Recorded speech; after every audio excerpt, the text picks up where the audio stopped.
ಈ ದಿನ ರಾಮನಗರ ಜಿಲ್ಲೆಯ ವಿವಿಧ ಸಂಘಟನೆಯರು ಕನಕಪುರ ತಾಲೂಕಿನ ರಾಮಸಂದ್ರ ಮತ್ತು ಮಾಳಗಾಳ್ನಲ್ಲಿ ನಡೆದಂತಹ ಘಟನೆಯ ಕುರಿತು ಒಂದು ಪ್ರತಿಭಟನೆಯನ್ನು ಹಮ್ಮಿಕೊಂಡಿದ್ದೇವೆ. ಈ ಪ್ರತಿಭಟನೆಯನ್ನು ಅತ್ಯಂತ ಶಾಂತಿಯುತವಾಗಿ ಮತ್ತು ಕಾನೂನುಬದ್ಧವಾಗಿ ನಡೆಸಿಕೊಟ್ಟಿದ್ದಕ್ಕೆ ನಮಗೆಲ್ಲರಿಗೂ ಕೂಡ ನಾನು ನಮ್ಮ ಇಲಾಖೆ ವತಿಯಿಂದ ಹೃತ್ಪೂರ್ವಕ ಧನ್ಯವಾದವನ್ನು ಸೂಚಿಸ್ತೇನೆ. ಈಗಾಗಲೇ ಈ ಮಾಳಗಾಳು ಘಟನೆಗೆ ಸಂಬಂಧಪಟ್ಟಂತೆ ಇಲ್ಲಿ ಏನು ಸಂಘಟನೆಯ ಮುಖಂಡರಿದ್ದಾರೆ ಅವರೆಲ್ಲರೂ ಕೂಡ ಆರಂಭದ ದಿನದಿಂದ ಅಂದರೆ ಈ ಘಟನೆ ನಡೆದ FIR ಆದಲಿಂದ ಹಿಡಿದು ಆ ತನಿಖೆಯ ಎಲ್ಲ ಸಂದರ್ಭದಲ್ಲೂ ಕೂಡ ನನ್ನೊಂದಿಗೆ ಅವರಿದ್ದಾರೆ. ಹಾಗಾಗಿ ಅವರಿಗೆಲ್ಲ ಸಂಪೂರ್ಣ ಮಾಹಿತಿ ಇದೆ ಅಂತ ಅಂದ್ಕೊಂಡಿದ್ದೀನಿ. ಈ ಮಲ್ಲಿಕಾರ್ಜುನ ಆಗಿರ್ಬೋದು, ಶಿವಲಿಂಗಯ್ಯರಾಗಿರ್ಬೋದು, ಕನಕಪುರದ ಸ್ಥಳೀಯ ಎಲ್ಲ ಮುಖಂಡರು ಕೂಡ ನನ್ನೊಂದಿಗೆ ಇದ್ದಾರೆ. ಅವರೇ ಇದ್ದರು ಕೂಡ. ಅವರು ಕೂಡ ಈ ಕಾನೂನಿನ ಅಡಿಯಲ್ಲಿ ಏನೇನು ಕ್ರಮ ಕೈಗೊಳ್ಳೋಕೆ ಎಂಬುದರ ಬಗ್ಗೆ ಎಲ್ಲ ಚರ್ಚಿಸಿ ಅವರ ಮುಖಾಂತರವೇ ನಾವು ಆ ದೂರನ್ನು ಪಡೆದುಕೊಂಡು ದೂರನ್ನು ಕೂಡ ನಾವು ದಾಖಲಿಸಿಕೊಂಡಿದ್ದೇವೆ. ನಮಗೆಲ್ಲ ಗೊತ್ತಿರೋವಂಥ ವಿಷಯ. ಈ ವಿಷಯದ ಬಗ್ಗೆ ಪುನಃ ಹೇಳಿದ್ರೆ ಪಾಪ, ಯಾಕೆಂದರೆ ಆ ಕೈಯನ್ನು ಕಳೆದುಕೊಂಡಂತಹ ತಾಯಿ ಕೂಡ ನಮ್ಮ ಮುಂದೆ ಹೇಳೋದ್ರಿಂದ ಅವರಿಗೆ ಪುನಃ ದುಃಖ ತರೋದಲ್ಲ ಅರ್ಥ ಇಲ್ಲ. ಇದೊಂದು ಹೇಯ ಕೃತ್ಯ. ಇದು ಮಾನವ ಕುಲ ಮಾಡುವಂಥ ಕೃತ್ಯ ಅಲ್ಲ. ಆ ದಿನ ನಡೆದ ಘಟನೆ ನೀವೆಲ್ಲ ಎಲ್ಲರೂ ಕೂಡ ನೋಡಿರಲಿಕ್ಕಿಲ್ಲ. ನಾವು ಸ್ವತಃ ಘಟನೆ ಆದ ಒಂದು 3 ಗಂಟೆ ಅವಧಿ ಅಂದರೆ 2 ಗಂಟೆ ಅವಧಿಯಲ್ಲಿ ನಾನೇ ಆ ಸ್ಥಳಕ್ಕೆ ಹೋಗಿದ್ದೆ. ರಾತ್ರಿ ಹೋದಾಗ ಇಲ್ಲಿರೋ ಲತಾ ಅಂತ ಹೆಣ್ಮಗಳು, ಇನ್ನೊಬ್ಬಳು ಚೈತ್ರಶ್ರೀ ಅಂತ, ಅವರೆಲ್ಲರೂ ಕೂಡ ನನ್ನೊಂದಿಗೆ ಇದ್ದರು. ಆ ಘಟನೆಯಲ್ಲಿ ಆದಂಥ ಎಲ್ಲ ವಿಚಾರಗಳನ್ನು ಕೂಡ ನಾವು ಕಣ್ಮುಂದೆ ನೋಡಿದ್ವಿ. ಇದು ಒಂದು ಹೇಯ ಕೃತ್ಯ, ಇದರಲ್ಲೇನು ಯಾವುದೇ ಪ್ರಶ್ನೆ ಇಲ್ಲ. ಈ ಘಟನೆಯಲ್ಲಿ ಭಾಗಿಯಾದಂತಹ ಆರೋಪಿತರು ಕೂಡ ಆಲ್ಮೋಸ್ಟ್ ಅದರಲ್ಲಿ ಅದೇ ಊರಿನವರೇ ಇದ್ದರು, ಒಂದೇ ಊರಿನವರೇ ಇದ್ದರು. ಅದರಲ್ಲಿ ಇರುವಂಥ ಆರೋಪಿತರಲ್ಲಿ 3 ಜನರ ಹಿನ್ನೆಲೆ ಕೂಡ ಸರಿಯದಿಲ್ಲ. ಈ ಹಿಂದೆ ಹಲವಾರು ಪ್ರಕರಣಗಳಲ್ಲಿ ಕೂಡ ಅವರು ಭಾಗಿಯಾಗಿದ್ದರು.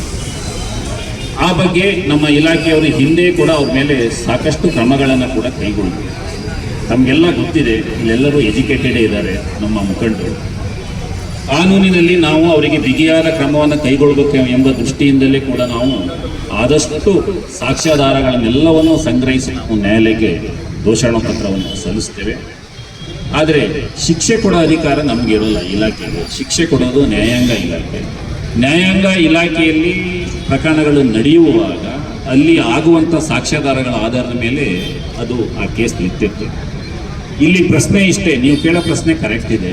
ಅವನು ಒಬ್ಬ ಹಿಂದೆ ಸಾಕಷ್ಟು ಪ್ರಕರಣದಲ್ಲಿ ಭಾಗಿಯಾದಂಥ ಒಬ್ಬ ಆರೋಪಿ ಪುನಃ ಈ ಕೃತ್ಯವನ್ನು ಎಸಗುವಾಗ ಪೊಲೀಸ್ ಇಲಾಖೆ ಏನು ಮಾಡ್ತಾ ಇತ್ತು ಅನ್ನೋದು ಇದು ಎಲ್ಲರ ಪ್ರಶ್ನೆ. ಈ ಒಂದು ಹಿನ್ನೆಲೆಯಲ್ಲಿ ಹಿಂದೆ ಓಂ ಪ್ರಕಾಶ್ ಇಲ್ಲಿ DYSP ಇದ್ದಾಗ ಮತ್ತು ಅದಕ್ಕೆ ಹಿಂದಿನ DYSP ಇದ್ದಾಗಲೇ ಆತನ ಮೇಲೆ ನಿಗಾ ಇಡಲು ರೌಡಿ ಶೀಟನ್ನು ಓಪನ್ ಮಾಡಿದ್ವಿ. ಅವನ ಏನು ಹರ್ಷ ಅಂತ ಇದ್ದ ಮತ್ತು ಕರುಣೇಶ್ ಅಂತ ಇದ್ರು, ಅವರಿಬ್ಬರ ಮೇಲೂ ಕೂಡ ರೌಡಿ ಶೀಟನ್ನು ಓಪನ್ ಮಾಡಿ ಆತನ ಚಟುವಟಿಕೆ ಬಗ್ಗೆ ಒಂದು ನಿಗಾವನ್ನು ಕೂಡ ಇಟ್ಟಿತ್ತು. ನಮ್ಮಲ್ಲಿ ಏನಾಗ್ತದೆ ಅಂದರೆ, ಒಬ್ಬ ವ್ಯಕ್ತಿ ಮೇಲೆ ರೌಡಿ ಶೀಟ್ ಓಪನ್ ಮಾಡಿದ್ಮೇಲೆ ಅವನ ಏನು ಚಟುವಟಿಕೆ ಮಾಡ್ತಾನೆ ಅದನ್ನು ನಾವು ನಮ್ಮ ಸಿಬ್ಬಂದಿ ಮತ್ತು ಅಧಿಕಾರಿಗಳು ವಾಚ್ ಮಾಡ್ತಾ ಇರ್ತಾರೆ. ಆ ದೃಷ್ಟಿಯಿಂದ ನಾವೇನು ಮಾಡ್ತೀವಿ ಅಂದರೆ, ಈ ಎಕ್ಸಿಕ್ಯೂಟಿವ್ ಮ್ಯಾಜಿಸ್ಟ್ರೇಟ್ ತಹಶೀಲ್ದಾರ್ ಅವರಿಂದ ಆಗಾಗ ಪ್ರತಿ 6 ತಿಂಗಳಿಗೆ 1 ವರ್ಷಕ್ಕೊಮ್ಮೆ ಅವರಿಗೆ ನಾವಲ್ಲಿ ಪ್ರಕರಣವನ್ನು ದಾಖಲಿಸಿ ಒಂದು ಬಾಂಡ್ ಓವರ್ ಮಾಡಿಸ್ತಾ ಇರ್ತೇವೆ. ಅಂದರೆ ಅವರಿಗೆ ಎಚ್ಚರಿಕೆ ಕೊಡೋದು ಏನೋ ಮಾಡಬಾರ್ದು ಮಾಡ್ತಾ ಇರ್ತೀವಿ. ಇದೆಲ್ಲವನ್ನು ಅವನು ವೈಲೇಟ್ ಮಾಡುವಂಥ ಒಂದು ಸಂದರ್ಭ ಬಂದಾಗ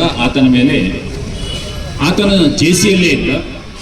ಮಾರ್ಚ್ ತಿಂಗಳಲ್ಲಿ ಆತನು JCಯಿಂದ ಹೊರಗೆ ಬಂದ ತಕ್ಷಣವೇ ಕನಕಪುರ ಠಾಣೆಯ ಟೌನ್ ಇನ್ಸ್ಪೆಕ್ಟ್ರು ಮಿಥುನ್ ಶಿಲ್ಪಿಯವರು ಆತನ ಮೇಲೆ ಗಡೀಪಾರಿಗೆ ಪ್ರಪೋಸಲನ್ನು ಕಳಿಸಿ ಆ ಪ್ರಸ್ತಾವನೆಯನ್ನು DC ಅವರಿಗೆ ಕಳಿಸಿ ಮಾನ್ಯ SP ಸಾಹೇಬರು ಕೂಡ ವೈಯಕ್ತಿಕ ಗಮನ ಹರಿಸಿ ಆತನನ್ನು ಗಡೀಪಾರು ಆದೇಶವನ್ನು DC ಅವರು ಮಾಡಿ ಆತನನ್ನು ನಮ್ಮ ಕನಕಪುರದಿಂದ ತುಮಕೂರು ಜಿಲ್ಲೆಗೆ ಆತನನ್ನು ಗಡೀಪಾರು ಮಾಡಿದ್ರು.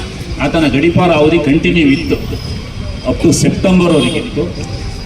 ಮಾನ್ಯ DC ಅವರ ಆದೇಶವನ್ನು ಉಲ್ಲಂಘನೆ ಮಾಡಿ ಪುನಃ ಬಂದು ಕನಕಪುರದಲ್ಲಿ ಇಂಥ ಒಂದು ಕೃತ್ಯವನ್ನು ಅವನು ಎಸಗಿದ್ದಾನೆ. ಈ ಬಗ್ಗೆ ಆಲ್ರೆಡಿ ಪ್ರಕರಣ ದಾಖಲಾಗಿದೆ. ಆ ಪ್ರಕರಣದಲ್ಲಿ ಈಗಾಗಲೇ 4 ಜನರನ್ನು ದಸ್ತಗಿರಿ ಮಾಡಿದ್ದೇವೆ. 2 ದಸ್ತಗಿರಿ ಮಾಡುವ ಸಂದರ್ಭದಲ್ಲಿ ನಮ್ಮ ಪೊಲೀಸ್ ಅಧಿಕಾರಿ ಸಿಬ್ಬಂದಿಗಳ ಮೇಲೆ ಪುನಃ ಮಾರಕಾಸ್ತ್ರಗಳಿಂದ ಹಲ್ಲೆ ಮಾಡಿದ್ದರಿಂದ ಆತ್ಮರಕ್ಷಣೆಗಾಗಿ ಅವರಿಗೆ ಗುಂಡೇಟು ತಗುಲಿದ್ರಿಂದ ಅವರು ಈಗ ಆಸ್ಪತ್ರೆಯಲ್ಲಿ ಚಿಕಿತ್ಸೆ ಪಡೀತಾ ಇದ್ದಾರೆ. ಈ ಚಿಕಿತ್ಸೆ ಅವಧಿ ಮುಗಿದ ನಂತರ ಅವರನ್ನು ನಾವು ನ್ಯಾಯಾಂಗ ವಶಕ್ಕೆ ಕೊಡ್ತೇವೆ. ಅದರ ಜೊತೆಗೆ ಇನ್ನೊಬ್ಬ ಆರೋಪಿ ಇದ್ದ, ಆತನೂ ಕೂಡ ಈಗ ದಸ್ತಗಿರಿಯಾಗಿದ್ದಾನೆ. ಆತನಿಗೆ ಮತ್ತೆ ನಮ್ಮ ಪ್ರಕರಣದಲ್ಲಿ ತೆಗೆದುಕೊಳ್ಳಲು ವಾರೆಂಟ್ ಕೂಡ ರೆಡಿಯಾಗಿದೆ. ತಮಗೆಲ್ಲ ಗೊತ್ತಿದೆ, ಇಂಥ ಒಂದು ಹೇಯ ಕೃತ್ಯ ಮಾಡಿದವರು ಯಾರೂ ಕ್ಷಮಿಸಲ್ಲ. ಇದು ನಿಮ್ಮ ನೋವು ನಮಗೆ ಗೊತ್ತಿದೆ. ನಮಗೂ ಕೂಡ ನನ್ನ ಸ್ವಂತ ತಮ್ಮಗೆ ಈ ರೀತಿ ಆದರೆ ಏನಾಗ್ತಿತ್ತು ಅಂತ ಆ ಯೋಚನೆ ನಮಗೂ ಇದೆ, ನಮ್ಮ ಇಲಾಖೆ ಎಲ್ಲರಿಗೂ ಇದೆ. ಇದರಲ್ಲಿ ಮಾನ್ಯ SP ಸಾಹೇಬರು ತುಂಬ ವೈಯಕ್ತಿಕವಾಗಿ ಶ್ರಮ ವಹಿಸಿ ಸುಮಾರು 4 ದಿನಗಳ ಕಾಲ ನನಗೆ SP ಸಾಹೇಬರು ರಾತ್ರಿ 2 ಗಂಟೆ 3 ಗಂಟೆ ಫೋನ್ ಮಾಡ್ತಾರೆ, ನನಗೆ ಮತ್ತು ಕೃಷ್ಣ ಲಮಾಣಿಗೆ ಮತ್ತು ಮಿಥುನಿಗೆ. 2 ಗಂಟೆ ಮಾಡೋರು, 3 ಗಂಟೆ ಮಾಡೋರು, 4 ಗಂಟೆ ಮಾಡೋರು, ಏನಾಯಿತು ಎಲ್ಲಿದ್ದರು ಅವರೇ ಕೆಲವೊಂದು ಡೈರೆಕ್ಷನ್ಗಳು ಕೊಡೋರು. ಮತ್ತು ಕೊನೆಗೆ ನಮ್ಮ SP ಸಾಹೇಬ್ರೇ ನೀಡಿದ ಒಂದು ಡೈರೆಕ್ಷನಲ್ಲಿ ನಾವು ಅದಕ್ಕೆ ಸಕ್ಸಸ್ ಆಗಲಿ. ಕೊನೆಗೆ ಒಂದು ನಮಗೊಂದು ಡೈರೆಕ್ಷನ್ ಕೊಡ್ತಾರೆ, ನೀವು ಈ ಡೈರೆಕ್ಷನ್ ಹೋದರೆ ಅವ್ರು 100% ಸಿಗ್ತಾರೆ, ನೀವು ಆಗ ಅವರನ್ನು ದಸ್ತಗಿರಿ ಮಾಡ್ಬೋದು. ದಸ್ತಗಿರಿ ಮಾಡುವಾಗ ಭಾಳ ಜಾಗರೂಕರಾಗಿರಿ ಅಂತ ಹೇಳಿದರು. ಮಾನ್ಯ SP ಸಾಹೇಬರು ಏನೊಂದು ಮಾರ್ಗದರ್ಶನ ನೀಡಿದ್ರು, ಆ ಮಾರ್ಗದರ್ಶನದಲ್ಲಿ ಕೃಷ್ಣ ಲಮಾಣಿ ಮತ್ತು ಮಿಥುನ್ ರವರು ಮತ್ತು ಮನೋಹರ್ ಸಬ್ ಇನ್ಸ್ಪೆಕ್ಟರು ಅವರು ಆ ಮಾರ್ಗದರ್ಶನದಲ್ಲಿ ಹೋದಾಗ ಅವರನ್ನು ಬೆಳಗಿನ ಜಾವ ದಸ್ತಗಿರಿ ಮಾಡುವಾಗ ಅವರು ಹಲ್ಲೆ ಮಾಡಿದ್ರಿಂದ ಅವ್ರಿಗೆ ಹೊಡಿಬೇಕಾಯ್ತು ಅನಿವಾರ್ಯ. ಹಾಗಾಗಿ ಅವರಿಗೆ ಚಿಕಿತ್ಸೆ ಪಡೆಯುತ್ತಾರೆ. ಚಿಕಿತ್ಸೆಯ ನಂತರ ಅವರನ್ನು ನಾವು ದಸ್ತಗಿರಿ ಮಾಡ್ತೀವಿ. ಈ ಪ್ರಕರಣದಲ್ಲಿ ಮುಖ್ಯವಾಗಿ ನಾನು ಹೇಳೋದಷ್ಟೇ, ನಮಗೆ ಹಿಂದೆ ಮೊನ್ನೆ ಒಂದು ದಿವಸ ಮಲ್ಲಿಕ್ ಕೂಡ ನಾನು ಜೋರು ಮಾಡ್ತೀನಿ ಫೋನಲ್ಲಿ. ಈ ಪ್ರಕರಣ ಪ್ರಾರಂಭದಲ್ಲಿ ಎಲ್ಲರಿಗೂ ಕೂಡ ಈ ಆಸಕ್ತಿ ಇರ್ತದೆ. ನಾನು ಕೂಡ ಹೇಳ್ತಿದ್ದೀನಿ, ನಾನು DSPಗೂ ಅಷ್ಟೇ, ನಿಮಗೂ ಅಷ್ಟೇ, ಎಲ್ಲರಿಗೂ ಒಂದು ತಿಂಗಳಾದಮೇಲೆ ಇದು ಮರೀತಾ ಹೋಗ್ತಾರೆ. ಆ ನೋವು ಕೊನೆಗಿರೋದು ಆ ತಾಯಿಗೆ ಮಾತ್ರ. ತಾಯಿಗೆ ಅವಳ ಹತ್ತಿರ ಸಂಬಂಧಿಕರಿಗೆ ಮಾತ್ರ ಆ ನೋವು ಇರ್ತದೆ, ಅದರೊಳಗೆ ಇರ್ತದೆ. ಇದನ್ನು ನಾವು ಮರಿಬಾರ್ದು. ಇದನ್ನು ಆದಷ್ಟು ಫಾಸ್ಟ್ ಟ್ರ್ಯಾಕಿಗೆ ಹಾಕಿಸಿ ಟ್ರಯಲನ್ನು ಆದಷ್ಟು ಬೇಗ ಬರುವಂತೆ ಮಾಡ್ತೀವಿ. ಟ್ರಯಲ್ ಮುಗಿಯುವವರೆಗೂ ನಿಮಗೆಲ್ಲರಿಗೂ ನನಗೂ ಕೂಡ ಅಷ್ಟೇ ಆಸಕ್ತಿ ಇರಬೇಕು. ಆ ಟ್ರಯಲ್ ಮುಗಿಯುವವರೆಗೂ ಆ ಕೇಸಿನಲ್ಲಿ ವೈಯಕ್ತಿಕ ಗಮನ ಹರಿಸಿ ಉತ್ತಮವಾದ ಸಾಕ್ಷಿಗಳನ್ನು ನೀಡಿ ಅವರಿಗೆ ಪರ್ಮನೆಂಟ್ ಆಗಿ ಶಿಕ್ಷೆ ಆಗುವಂತೆ ಮಾಡಬೇಕು. ನೀವೇನು ಹೇಳಿದ್ರಿ ಗುಂಡಾಯಕ್ಕೆ ಹಾಕೋದು, ಪರ್ಮನೆಂಟಾಗಿ ಜೈಲಲ್ಲಿ ಇಡೋಕ್ಕಾಗಲ್ಲ, ಕಾನೂನಲ್ಲಿ ಅದು ಅವಕಾಶ ಇಲ್ಲ. ಅದಕ್ಕೂ ಅವರು ಬಿಲ್ ತಗೊಂಡು ಬರಲಿಕ್ಕಾಗ್ತದೆ. ಮತ್ತೆ ಬೇರೆ ಯಾವುದೇ ಕಾನೂನಿನ ಎಲ್ಲ ಕ್ರಮಗಳಿಗಿಂತ ಅವರಿಗೆ ನ್ಯಾಯಾಲಯದಲ್ಲಿ ಶಿಕ್ಷೆ ಕೊಡುವುದೇ ಮೊದಲ ಆದ್ಯತೆ. ಒಂದ್ಸಾರಿ ಶಿಕ್ಷೆ ಕೊಟ್ಟರೆ ನಾವಲ್ಲಿ ಕಠಿಣವಾದ ಸೆಕ್ಷನ್ಗಳನ್ನು ಹಾಕಿದ್ದೀವಿ. ಮಲ್ಲಿಕ್ ಅವರಿಗೆ ಗೊತ್ತಿದೆ, ಈಗ IPC ಚೇಂಜ್ ಆಗಿದೆ, BNS ಅಂತ ಆಗಿದೆ. ಹಂಗೆ ಭಾಳ ಜನ ಗೊತ್ತಿಲ್ಲ, ಏನೋ ಸೆಕ್ಷನ್ 307 ಇಲ್ಲೇ ಇಲ್ಲ ಅಂತ ಹುಡುಕಾಡ್ತಾರೆ ನಮ್ಮ FIR ಅಲ್ಲಿ. ಈಗ ಅದು ಸೆಕ್ಷನ್ಗಳು ಚೇಂಜ್ ಆಗಿದೆ. ಒಳ್ಳೆ ಕಠಿಣವಾದ ಸೆಕ್ಷನ್ಗಳು ಹಾಕಿದ್ದೀನಿ. ನಾನು ಸಾಕಷ್ಟು ಲೀಗಲ್ ಒಪಿನಿಯನ್ ತಗೊಂಡು ಇನ್ನೂ ಬೇರೆ ಬೇರೆ ಸೆಕ್ಷನ್ಗಳನ್ನು ಹಾಕಿದ್ದೀವಿ. ಇದನ್ನು ಅಚ್ಚುಕಟ್ಟಾಗಿ ತನಿಖೆ ನಡೆಸಿ ನ್ಯಾಯಾಲಯ ರಕ್ಷಣಾ ಪತ್ರವನ್ನು ಸಲ್ಲಿಸಿ 100ಕ್ಕೆ 100 ನಾವು ಆತನಿಗೆ ಶಿಕ್ಷೆಯನ್ನು ಕೊಡ್ತೇವೆ. ಶಿಕ್ಷೆ ಕೊಡೋದು ಕೇವಲ ಪೊಲೀಸರು ಒಂದೇ ಕೆಲಸ ಅಲ್ಲ, ನೀವು ಕೂಡ ನಮಗೆ ಅದನ್ನು ಕೈ ಜೋಡಿಸ್ಬೇಕು. ಮೊನ್ನೆ ನಾನು 2 ಸರಿ ಹೋಗಿದೆ ಸೆಂಟ್ ಜಾನ್ಸ್ ಆಸ್ಪತ್ರೆಗೆ. ಇವರ ಮಗುಗೆ ಮೊನ್ನೆ ಹೋಗಿ ಮತ್ತೆ ಗಲಾಟೆ ಮಾಡಿ ಬಂದೆ. ನಿಮ್ಮ ಹತ್ರ ಓಪನ್ ಆಗಿ ಸರಿ ಜೋರು ಮಾಡಿ ಬಂದಿದ್ದೀನಿ. ನಾನು 3 ಸರಿ ಬ್ರೀಫ್ ಮಾಡಿದ್ದೀನಿ. ಕರೆಕ್ಟಾಗಿ ಸಾಕ್ಷಿ ಹೇಳ್ಬೇಕು. ನಿನಗೆ ಯಾರಾದರೂ ಬಂದು ಏನಾದರೂ ಇದರಲ್ಲಿ ಯಾವ್ದಾರ ಪ್ರಭಾವ ಬೀರಿದ್ರೆ ನನಗೆ ಮೊದಲು ತಿಳಿಸ್ಬೇಕಂತ ಹೇಳಿ ಅವನಿಗೂ ಕೂಡ ನಾನು ಜೋರು ಮಾಡಿ ಬಂದಿದ್ದೀನಿ. ಅವನ ತಂಗಿ ಮತ್ತು ಇನ್ನೊಬ್ಬರು ಯಾರೋ ಇಬ್ಬರು ಅವ್ರ ಮುಂದೆ ನಾನು ಕೂಡ ಹೇಳಿ ಬಂದಿದ್ದೀನಿ. ಮತ್ತೆ ತಮಗೆಲ್ಲ ಗೊತ್ತಿದೆ, ಶಿವಲಿಂಗರು, ಮಲ್ಲಿಕರು ಎಲ್ಲರೂ ಇದ್ದಾರೆ. ನಾನು ಈ ಪ್ರಕರಣದಲ್ಲಿ ಅವ್ರಿಗೆ ಶಿಕ್ಷೆ ಆಗಲೇಬೇಕೆಂಬ ದೃಷ್ಟಿಯಿಂದ, ಯಾಕೆಂದರೆ ಎಲ್ಲರೂ ಎಜುಕೇಟೆಡ್ ಇರಲ್ಲ. ನಾನು ಅವ್ರ ಮನೆಯಲ್ಲೇ ಕೂತ್ಕೊಂಡು ಅಲ್ಲಿಯೇ ವಿಡಿಯೋ ರೆಕಾರ್ಡಿಂಗ್ ಮಾಡಿ ಅಲ್ಲಿಯೇ ಸಾಕ್ಷಿಗಳ ಹೇಳಿಕೆಯನ್ನು ಪಡ್ಕೊಂಡು ಯಾರನ್ನೂ ಕೂಡ ನಾನು ಪೊಲೀಸ್ ಸ್ಟೇಷನ್ಗೆ ಕರೆಸೋದಿಲ್ಲ. ಇತ್ತೀಚಿನ ದಿನದಲ್ಲಿ ಆ ವ್ಯವಸ್ಥೆ ಬಿಟ್ಟುಬಿಟ್ಟಿದ್ದೀನಿ. ಯಾಕೆಂದರೆ ಇಲ್ಲಿ ಚನ್ನಪಟ್ಟಣ ಸಬ್ ಡಿವಿಷನ್ ಕನಕಪುರದಿಂದ ನಾನು ಹೆಣ್ಮಗಳಿಗೆ ಬಾರಮ್ಮ ಅಂತ ಫೋನಲ್ಲಿ ಹೇಳ್ಬಿಟ್ರೆ ಪಾಪ ಆ ಹೆಣ್ಮಗಳ ಆ ನೋವಲ್ಲಿ ನಮ್ಮ ಆಫೀಸಿಗೆ ಬರೋದು ಬೇಡ, ನಾನೇ ಅವ್ರ ಮನೆ ಬಾಗಿಲಿಗೆ ಹೋಗಿ ಅಲ್ಲೇ ಕೂತ್ಕೊಂಡು ಅಲ್ಲೇ ಸಾಕ್ಷಿದಾರರ ಹೇಳಿಕೆಗಳನ್ನು ಪಡೆದಿದ್ದೀನಿ. ಪಂಚರದು ಕೂಡ ಅಲ್ಲೇ ಮಾಡಿದ್ದೀನಿ. ಯಾಕೆಂದ್ರೆ ಅವ್ರಿಗೆ ನೆನಪಿರಲಿ ಮುಂದೆ ನ್ಯಾಯಾಲಯದಲ್ಲಿ ಸಾಕ್ಷಿ ಹೇಳುವಾಗ ಎಂಬ ದೃಷ್ಟಿಯಿಂದ ಆ ಎಲ್ಲ ಕ್ರಮಗಳನ್ನು ಕೂಡ ನಾನು ಕೈಗೊಂಡಿದ್ದೀನಿ. ಕಾಮಸಂದ್ರದ ಒಂದು ಘಟನೆ ಆಯಿತು. ಆ ಘಟನೆಯಲ್ಲಿ ಈಗಾಗಲೇ ಮುಖ್ಯ ಆರೋಪಿತರು ಎಲ್ಲರನ್ನೂ ದಸ್ತಗಿರಿ ಮಾಡಿದ್ದೇವೆ. ಆ ದಿನ ಗಲಾಟೆಗೆ ಬಂದಂತಹ ಇನ್ನೊಬ್ಬ ಮಂಜ ಅಂತ ಒಬ್ಬ ವ್ಯಕ್ತಿ ಇದ್ದಾನೆ, ಆತನನ್ನು ಕೂಡ ಶೀಘ್ರದಲ್ಲೇ ದಸ್ತಗಿರಿ ಮಾಡ್ತೀವಿ. ಯಾಕಂದರೆ ಈ ಮಾಳಗಾಳ ಕೇಸಲ್ಲಿ ನಮ್ಮ ಸ್ಥಳೀಯ ಅಧಿಕಾರಿಗಳು ತುಂಬ ಬ್ಯುಸಿ ಇದ್ದರಿಂದ ಆತನ ದಸ್ತಗಿರಿ ಮಾಡಲು ವಿಳಂಬವಾಗಿದೆ. ಈಗ ಆಲ್ರೆಡಿ ಒಂದು ತಂಡವನ್ನು ಕೂಡ ರಚನೆ ಮಾಡಿದ್ದೀವಿ. 100ಕ್ಕೆ 100 ಆತನನ್ನು ಕೂಡ ನಾವು ದಸ್ತಗಿರಿ ಮಾಡಲು ಪ್ರಯತ್ನಿಸ್ತೀವಿ. ಇದರಲ್ಲಿ ಯಾವುದೇ ಅನುಮಾನ ಬೇಡ.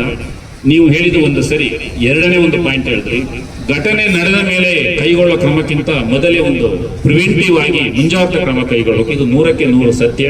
ಈ ಬಗ್ಗೆ ನಾವು ಒಂದು ವಾರದ ಹಿಂದೆ ನಮ್ಮ ಟೌನ್ ಇನ್ಸ್ಪೆಕ್ಟರ್ ರವಿಕಿರಣ್ ಅವರ ನೇತೃತ್ವದಲ್ಲಿ ಒಂದು ಮೀಟಿಂಗ್ ಅನ್ನು ಕೂಡ ಮಾಡಿದ್ದೀವಿ. ಈಗ ಮುಂದೆ ಏನಾಗಿದೆ ಅಂದರೆ ಗೊತ್ತಿದೆ ನಿಮಗೆ, ನಮ್ಮ ಈ ಪೊಲೀಸ್ ಇಲಾಖೆಯಲ್ಲಿ ದಿನಾ ನಮಗೆ ಬ್ಯುಸಿ ಕೆಲಸಗಳು ಈಗ ಮತ್ತೆ ಪ್ರಾರಂಭ ಆಗ್ತಾ ಇದ್ದಾವೆ. ಒಂದೊಂದೇ ಬೇರೆ ಬೇರೆ ಬಂದೋಬಸ್ತುಗಳು ಇವೆಲ್ಲ ನಡುವೆ ಕನಕಪುರದಲ್ಲಿ ಒಂದು ತಾಲೂಕು ಮಟ್ಟದ ಫಸ್ಟ್ ಒಂದು ಮೀಟಿಂಗ್ ಮಾಡಿ, ಆ ನಂತರ ದೊಡ್ಡ ದೊಡ್ಡ ಗ್ರಾಮಗಳಲ್ಲಿ ನಾವೇ ಹೋಗಿ, ನಾನು ಮತ್ತು ಕೃಷ್ಣ ಲಮಾಣಿ ಹೇಳಿದ್ದೀನಿ, ನಾವೆಲ್ಲರೂ ಹೋಗಿ ಅಲ್ಲಿ ಸ್ಥಳೀಯ ತಹಶೀಲ್ದಾರ್ ಅಥವಾ ಸಮಾಜ ಕಲ್ಯಾಣ ಇಲಾಖೆಯನ್ನು ಕರ್ಕೊಂಡು ಹೋಗಿ ಸಂಬಂಧಪಟ್ಟ ಹಳ್ಳಿಗಳಲ್ಲಿ ಮೀಟಿಂಗ್ ಮಾಡಿ ಎಲ್ಲ ಸಮುದಾಯವನ್ನು ಸೇರಿಸಿ ಮೀಟಿಂಗ್ ಮಾಡಬೇಕು. ಕೇವಲ ನಿಮಗಷ್ಟೇ ಮೀಟಿಂಗ್ ಮಾಡಿದ್ರೆ ಪ್ರಯೋಜನ ಆಗಲ್ಲ, ಅವರಿಗೂ ಅದು ಅರಿವು ಮೂಡಬೇಕು. ಆ ರೀತಿಯ ಒಂದು ಸಭೆಗಳನ್ನು ನಡೆಸಿ ಮುಂದಿನ ದಿನಗಳಲ್ಲಿ ಇಂತಹ ಯಾವುದೇ ಕೃತ್ಯಗಳು ಆಗದಂತೆ 100ಕ್ಕೆ 100 ನಾವು ಮುಂಜಾಗ್ರತಾ ಕ್ರಮವನ್ನು ಕೈಗೊಳ್ತೇವೆ. ಮತ್ತೆ ಈಗ ಏನು ಆರೋಪಿತರಿದ್ದಾರೆ ಇವ್ರ ಮೇಲೆ ಕಾನೂನು ಅಡಿಯಲ್ಲಿ ಯಾವ್ಯಾವ ಕಠಿಣ ಕ್ರಮಗಳನ್ನು ಕೈಗೊಳ್ಳಬೇಕು ಆ ಎಲ್ಲ ಕ್ರಮಗಳನ್ನು ಕೂಡ ಕೈಗೊಳ್ತೇವೆ. ಮತ್ತೆ ನಾವು ಕೈಗೊಂಡ ಕ್ರಮಗಳನ್ನು ಕೂಡ ನಿಮಗೆ ಹೇಳ್ತೇವೆ. ಸುಮ್ಮನೆ ನಾವು ಏನಾದ್ರು ಕ್ರಮ ಕೈಗೊಂಡ್ರೆ ನಿಮ್ಗೆ ಅದು ಅರ್ಥ ಆಗಲ್ಲ. ನಾನು ಮಧ್ಯದಲ್ಲಿ ನಿಮ್ಮ ಮುಖಂಡರನ್ನ ಕರೆಸಿ ಮತ್ತು ಆ ತಾಯಿ ಬಂದು ಇಲ್ಲೇ ಕೂತಿದ್ದಾರೆ, ಅವರನ್ನು ಆ ಫ್ಯಾಮಿಲಿಯನ್ನು ಕರೆಸಿ ನಾವು ಏನು ಕ್ರಮ ಕೈಗೊಂಡ್ವಿ ಅನ್ನೋದ್ರ ಬಗ್ಗೆ ಅವರಿಗೂ ನಾವು ತಿಳಿಸ್ತೀವಿ. ಮತ್ತೆ ಈಗ ಯಾರೋ ನಮ್ಮ ನಾಯಕರು ಹೇಳಿದ್ರು, ಅದು ಅಂಕಿಅಂಶ ತಪ್ಪಿದೆ. ರಾಮನಗರ ಜಿಲ್ಲೆಯಲ್ಲಿ 105 ಪ್ರಕರಣಗಳಲ್ಲಿ 102 ಪ್ರಕರಣ ಬಿ ರಿಪೋರ್ಟ್ ಕೊಟ್ಟಿದ್ದೆಲ್ಲ ಸುಳ್ಳು. ಆ ರೀತಿ ಬಿ ರಿಪೋರ್ಟ್ ಕೊಡೋಕ್ಕೆ ಸಾಧ್ಯನೂ ಇಲ್ಲ. ಆ ಕೆಲಸವನ್ನು ಕೂಡ ನಮ್ಮ ಇಲಾಖೆ ನಾವು ಮಾಡೋದಿಲ್ಲ. ನಮ್ಮ ಇಲಾಖೆಯೂ ಕೂಡ ಒಂದು ಬದ್ಧತೆ ಅಂತ ಇದೆ. ಕಳೆದ ವರ್ಷ ನಾನು ಇರಲಿಲ್ಲ, ಓಂ ಪ್ರಕಾಶ್ ಇದ್ರು. ಓಂ ಪ್ರಕಾಶ್ ಇರುವಾಗ ನಮ್ಮ ಉಪವಿಭಾಗದಲ್ಲಿ ಒಟ್ಟು 42 ಅಟ್ರಾಸಿಟಿ ಪ್ರಕರಣಗಳಾಗಿದೆ. ಆ 42 ಪ್ರಕರಣಗಳಲ್ಲಿ ಕೇವಲ 5 ಪ್ರಕರಣದಲ್ಲಿ ಮಾತ್ರ ಬಿ ರಿಪೋರ್ಟ್. ಯಾಕಂದ್ರೆ ರಾಮನಗರ ಜಿಲ್ಲೆಯಲ್ಲಿ ಅತಿ ದೊಡ್ಡ ಸಬ್ ಡಿವಿಷನ್ ಚನ್ನಪಟ್ಟಣ. ಇಡೀ ರಾಮನಗರ ಜಿಲ್ಲೆಯಲ್ಲಿ ಆಗ ಅಟ್ರಾಸಿಟಿಲಿ 50% ನಮ್ಮಲ್ಲಿ ಆಗ್ತದೆ. ಯಾಕಂದ್ರೆ 2 ದೊಡ್ಡ ತಾಲೂಕು ಕನಕಪುರ ಮತ್ತು ಚನ್ನಪಟ್ಟಣ ಆಗಿದ್ದರಿಂದ 2 ತಾಲೂಕಿಂದ ಅಲ್ಲಿಗೆ ನಮ್ಮ ತಾಲೂಕಲ್ಲೇ ಕೇವಲ 5 ಬಿ ರಿಪೋರ್ಟ್ ಅಂದ್ರೆ 102 ಬಿ ರಿಪೋರ್ಟ್ ಆಗಕ್ಕೆ ಸಾಧ್ಯನೇ ಇಲ್ಲ. ಅದು ತಪ್ಪು ಅಂಕಿಅಂಶ. ದಯವಿಟ್ಟು ನಾಯಕರು ಅದನ್ನ ಬೇಕಾದ್ರೆ ನಾನೇ ಅಂಕಿಅಂಶ ಕೊಡ್ತೀನಿ, SP ಆಫೀಸರ್ ಕೊಟ್ಟರು ಕೂಡ ಕೊಡ್ತಾರೆ. ಆ ರೀತಿ ಇಲ್ಲ. ಮತ್ತೆ ಈ ವರ್ಷ ಒಟ್ಟು 22 ಪ್ರಕರಣಗಳು ದಾಖಲಾಗಿದ್ದಾವೆ ನನ್ನ ಸಬ್ ಡಿವಿಷನ್ ಅಲ್ಲಿ. ಅದರಲ್ಲಿ ಚನ್ನಪಟ್ಟಣ ತಾಲೂಕಲ್ಲಿ 8 ಮತ್ತು ಕನಕಪುರ ತಾಲೂಕಲ್ಲಿ 14 ಪ್ರಕರಣ. ಈ 22 ಪ್ರಕರಣಗಳಲ್ಲಿ ಕೇವಲ 3 ಪ್ರಕರಣಗಳು ಮಾತ್ರ ಅದನ್ನು ಬಿ ರಿಪೋರ್ಟ್ ಕೊಟ್ಟಿದ್ದೀವಿ. ಆ ಪ್ರಕರಣ ಯಾಕೆ ಬಿ ರಿಪೋರ್ಟ್ ಕೊಟ್ಟಿವಿ ಅನ್ನೋದಕ್ಕೆ ನಮ್ಮ ಲೀಡರ್ಗಳಿಗೆಲ್ಲ ಗೊತ್ತಿದೆ. ನಾನು ಅದನ್ನು ಮನವರಿಕೆ ಮಾಡಿದ್ದೀನಿ. ಬೇಕಾದ್ರೆ ಬಂದ್ರೆ ಅದು ಯಾವ ಕಾರಣ ಕೊಟ್ಟೆ ಅಂತ ನಿಮಗೂ ಕೂಡ ಮನವರಿಕೆಯನ್ನು ಮಾಡ್ತೇನೆ. ಮತ್ತೆ ಇಲ್ಲಿವರೆಗೆ ನಾನು 53 ಜನ, ಈ ವರ್ಷದಲ್ಲಿ ಕಳೆದ 6 ತಿಂಗಳಲ್ಲಿ 53 ಜನರನ್ನ ಅಟ್ರಾಸಿಟಿ ಪ್ರಕರಣದಲ್ಲಿ ನಾವು ದಸ್ತಗಿರಿಯನ್ನು ಮಾಡಿದ್ದೀನಿ. ನಾನು DSP ಆಗಿ ಮಾಡಿದ್ದೀನಿ. ತಮ್ಮ ಎಲ್ಲ ನಾಯಕರಿಗೂ ನಾನು ಕೇಳ್ಕೊಳ್ಳೋದಿಷ್ಟೇ, ನಾವು ನಿಮ್ಮೊಂದಿಗಿದ್ದೀವಿ. ಇಲಾಖೆ ನಮಗೆ ಸಾಕಷ್ಟು ಸವಲತ್ತುಗಳನ್ನು ಕೊಟ್ಟಿದೆ, ನಮಗೆ ಸಂಬಳ ಕೊಡ್ತಿದೆ, ನಮ್ಗೆ ಹಾಕೋ ಯೂನಿಫಾರ್ಮ್ ಸರ್ಕಾರ ಕೊಡ್ತದೆ, ಹಾಕೋ ಶೂನು ಸರ್ಕಾರ ಕೊಡ್ತದೆ, ಓಡಾಡೋ ಜೀಪ್ನು ಸರ್ಕಾರ ಕೊಡ್ತದೆ. ಸರ್ಕಾರ ಇಷ್ಟೆಲ್ಲ ಸವಲತ್ತು ಕೊಟ್ಟಿದೆ. ಯಾಕೆಂದರೆ ನಿಮ್ಮಂಥ ಜನಸಾಮಾನ್ಯರ ಒಂದು ಸೇವೆ ಮಾಡಬೇಕು, ನಿಮ್ಮ ಕಷ್ಟಕ್ಕೆ ನಾವು ಕಾರ್ಪಣೆ ಮಾಡಬೇಕು. ಮತ್ತು ನಾವು ಇಲಾಖೆಯಲ್ಲಿ ಕಾನೂನು ಸುವ್ಯವಸ್ಥೆಯನ್ನು ಕಾಪಾಡೋದೇ ನಮ್ಮ ಬದ್ಧತೆ ಇದೆ. ನಿಮ್ಮ ಎಲ್ಲ ನೋವುಗಳಿಗೆ ನಾವು ಸದಾ ಸ್ಪಂದಿಸ್ತೀವಂತ ಹೇಳ್ತಾ, ನೀವು ಕೂಡ ನಮಗೆ ಎಲ್ಲರೂ ಕೂಡ ಸಹಕಾರ ನೀಡಬೇಕು. ಇಲ್ಲಿಯವರೆಗೆ ಎಲ್ಲ ಲೀಡರ್ಗಳು ಕೂಡ ನಮಗೆ ತುಂಬ ಸಹಕಾರ ನೀಡಿದ್ದೀರಿ. ಮುಂದಿನ ದಿನದಲ್ಲೂ ಕೂಡ ನೀವು ನಮಗೆ ಸಹಕಾರ ನೀಡಬೇಕಂತ ಕೇಳ್ಕೊಳ್ತಾ, ನೀವೆಲ್ಲರೂ ಕೂಡ ಶಾಂತಿಯುತವಾಗಿ ಪ್ರತಿಭಟನೆ ಮಾಡಿದ್ದಕ್ಕೆ ಇನ್ನೊಮ್ಮೆ ನಮ್ಮ ಇಲಾಖೆ ವತಿಯಿಂದ ಮತ್ತು ನಮ್ಮ SP ಸಾಹೇಬರ ವತಿಯಿಂದ ನಿಮಗೆ ಧನ್ಯವಾದ ಸೂಚಿಸ್ತಾ ನನ್ನ ಮಾತು ಮುಗಿಸ್ತೀನಿ. Thank you.